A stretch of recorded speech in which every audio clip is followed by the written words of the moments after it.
welcome back to Daughters of Charleston, and I'm here with Rebecca Shaw, and Rebecca is a hypnotherapist. I think a lot of people out there have a lot of misinformation about hypnosis and how it works, and you're an expert in the field. So why don't you tell us a little bit about hypnosis or guided imagery? Right. Colette, a lot of people have a misconception about it, but really it's a natural state of focused concentration that people go in and out of every day. Athletes call it getting in the zone. It's when you're focusing on something intently, like you're absorbed in a good book or watching a movie. But when you come in and you're using it for a clinical reason, basically I'm helping you to purposefully get into that mindset to achieve a goal. So you're not going to be knocked out. Most people remember everything that I say, but I'm guiding you through a visualization, much like when you watch a movie, you suspend belief. It's Brad Pitt, it's this actor or whatever, but when the lights go out and you're focused on the movie, you get into the story and you get scared or you get tense. James Bond jumps off the building and, you know, even though it's just a stunt. So in hypnosis, what you're doing is closing your eyes, and you're going to be making essentially a movie of you in your mind of being slim and trim, exercising, making the right food choices, and it just makes it so much easier to do. Oh, absolutely. Now, I would imagine a lot of athletes put themselves into that state before they get on the field.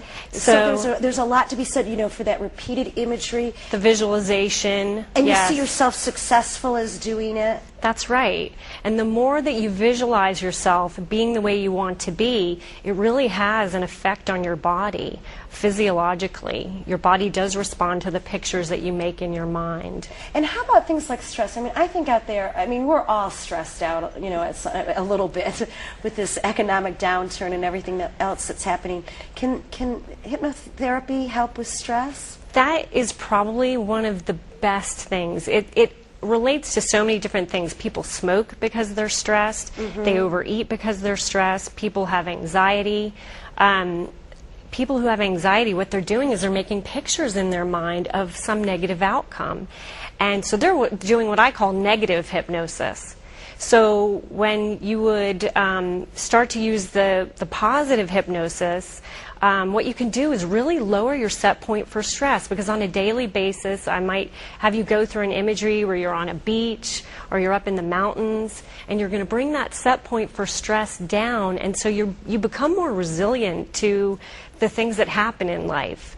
You know, driving on the road and someone cuts you off, or you just, you know, you find out you have to repair your car, and you're going to find that by using these techniques on a regular basis, that those kind of things just don't affect you as much. It's wonderful for chronic health conditions, because back pain, MS, things like that are made worse by stress.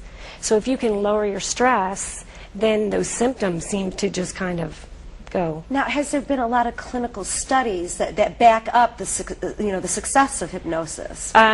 It's actually been approved by the American Medical Association since 1954. Now, see, there's something I bet a lot of you didn't know. I mean, that's pretty interesting.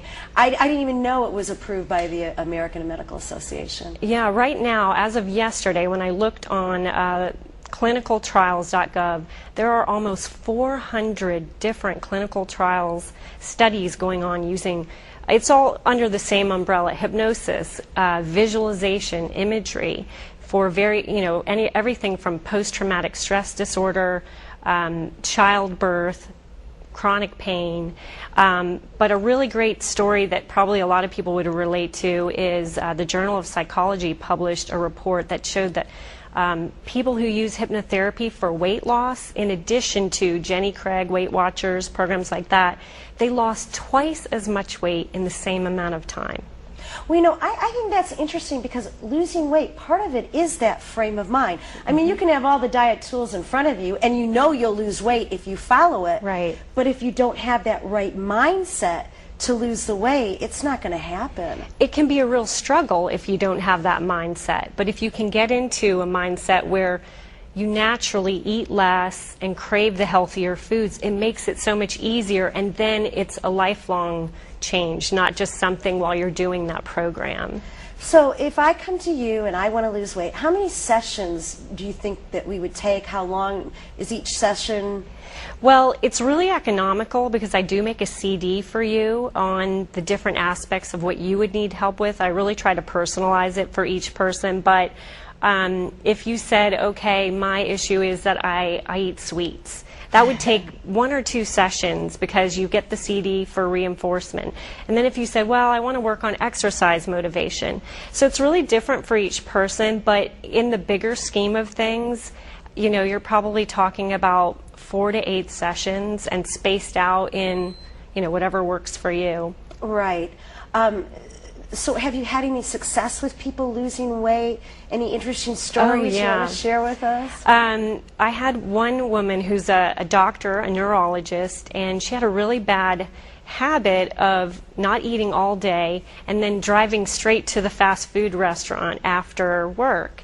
And she said, I need to kick that habit. I got to get off the craving of the greasy French fries and hamburgers. So we did one session where she visualized driving up and seeing the grease and fat oozing out of the windows and doors. Oh, lovely that is. And that was it. One session on that type of imagery worked for her. So that can really penetrate down into your mind and the way you think and changing your thought patterns. It's like a stop sign goes up when you go to put that French fry in your mouth. That's right. Your imagination, your right brain, your creativity is so powerful, Colette, and people don't realize that we can actually use that and really tap into it and use it to achieve whatever goals we want. But just a little tip, if you want to do something just really quick, it takes 10 seconds, and I say do it 3 or 4 times a day. Imagine stepping onto your scale and weighing what you want to weigh. Oh, wouldn't that be great? We would all love that. And you know what's amazing? People will tell me right away that their appetite starts dropping. So they're not even thinking about lowering their appetite. They're just focusing on the goal, focusing on the outcome, just stepping onto the scale, seeing what they want to weigh. And the changes start happening naturally. Absolutely. Now, this has been successful with adults. Have you had any success with children? I mean, do you work with children at all? I work with children quite a bit. Many parents bring their children for sports.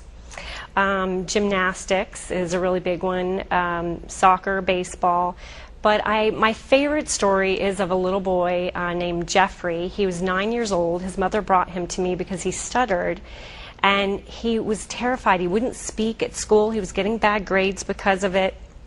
So we did some guided imagery where we had him visualize meeting a favorite animal, and the animal was to tell him what he needed to get over the stuttering. So you say to the little boy, what is the animal telling you that you need to do to yeah, stop so he this? gets the answer. So the answer comes from within. Okay. And it's so powerful that way. And you know what he said? What did he say?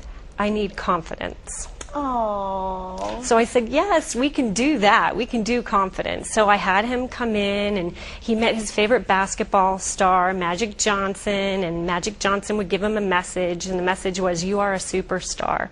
So I record that, and he goes home and he listens to that over and over. It took 4 sessions. He quit stuttering, and 2 years later his mother called me back and said he was getting straight A's.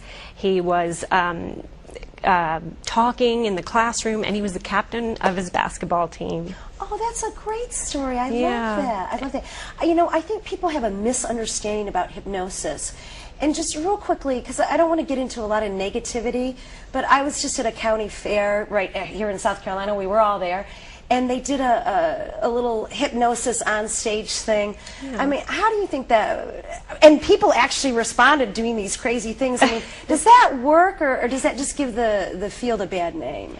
Well, it's definitely different. That's stage hypnosis, and what I do is clinical. And but in a similar way, people are volunteering. All hypnosis is, it has to be something that you're open to doing.